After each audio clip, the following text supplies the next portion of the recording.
Bon, après avoir regardé de nombreuses vidéos sur le sujet, je me permets de dire mon avis. Mais d'abord, c'est quoi Shadow? Shadow est un service de PC en ligne, ou plutôt de serveur en ligne, où tu payes 30 balles et il te prête un serveur dans un data center qu'il possède. Il aura d'excellents composants, ils les mettront à niveau tous les 3 ans environ, comme pour un PC. Et comme ça, on ne perdra pas en performance. Mais il y a énormément de défauts. Le fait d'utiliser des serveurs fait que nos données vont faire plusieurs centaines de kilomètres pour pouvoir atteindre les serveurs en question. Donc, c'est pas du tout optimisé. Il faut vraiment une excellente connexion pour pouvoir faire tourner Shadow.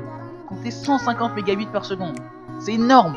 Pour comparaison, une box à leur niveau maximal, c'est-à-dire 5,5 MO par seconde, correspond à 50 mégabits par seconde. Il en faut 150 pour faire tourner Shadow. Si vous voulez un moyen de comparaison, la moyenne pour les réseaux 4G est de 8 MO par seconde, soit 64 mégabits par seconde. Et il faut un minimum de 2 fois plus pour pouvoir faire tourner correctement Shadow.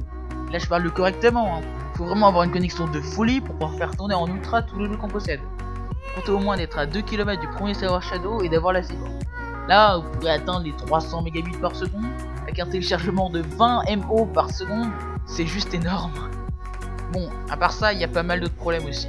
Tout n'est pas buggé, c'est en alpha. Pour exemple, la technologie pour pouvoir utiliser l'USB a à peine 1 an. C'est-à-dire que la technologie qu'il donnait, tu ne peux pas utiliser ton clavier ni ta souris, c'est ballot quand même. Mais bon, ça a été résolu depuis 1 an maintenant, et d'ailleurs ça fait à peu près 1 an que Shadow a fini d'être développé. Aussi, il y a pas mal d'autres bugs, c'est-à-dire que c'est pas du tout optimisé. Comme je le viens de dire, il faut au minimum 150 MB par seconde pour pouvoir jouer avec correctement. Il faudrait vraiment qu'il le diminue à 50 MB par seconde pour voir que la populace qui n'a pas la fibre peut y jouer correctement. En effet, dans le développement d'un logiciel, il y a plusieurs étapes. Et là, c'est la partie chiante. Déjà, l'idée. Par exemple, dans Musical.ly, l'idée c'est de rassembler tous les ados histoire de se faire le plus de thunes possible. Mais les buts peuvent être différents par rapport aux applications. Après, l'étape 2 c'est le commencement du développement. L'étape 3 c'est le marketing et le finissement du développement. Et l'étape 4 c'est le finalement et la résolution des problèmes. En fait, on n'est qu'à l'étape 3. L'étape 4 n'est pas finie. En général, ça prend 2-3 ans après. Mais bon, plus les jeux sont chers, plus ça prend de temps.